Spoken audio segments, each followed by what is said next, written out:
On this broadcast is Beyond's Lucy Hugh, who joins us live from Brussels. Lucy, is Germany going cashless?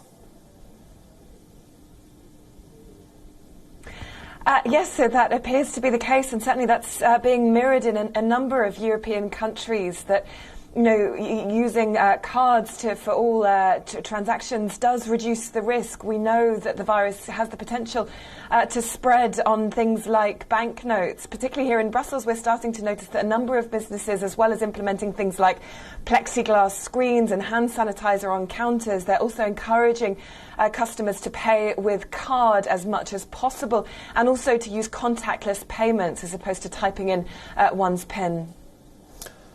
Lucy, as far as Germany is concerned, you know, there was a report that a congregation in a German church resulted in a spike in the number of cases. So is there a fear that as churches, not only churches, but religious bodies like temples and mosques open across the world, will the world see a spike in the number of cases once again? The risk is real as far as mass congregation of people is concerned.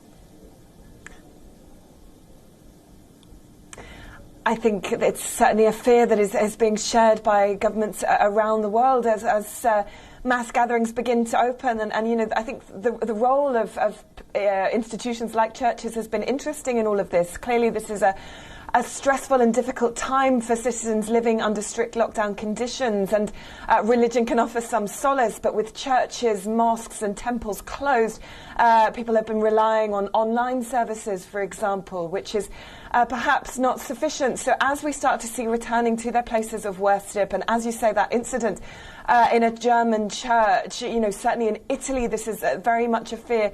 As churches begin to reopen there will of course be strict social distancing in place, all the health and safety measures needed to prevent the spread of infection. But as you say, there is clearly a risk with any mass gatherings of people, and religious gatherings are no different. Absolutely. A quick update, Lucy, on what's the state of lockdowns across Europe. Many countries are easing lockdowns despite there being thousands of active cases in their countries. In fact, Germany, Greece and a few other European nations are also making plans to reopen borders and save the summer tourism season.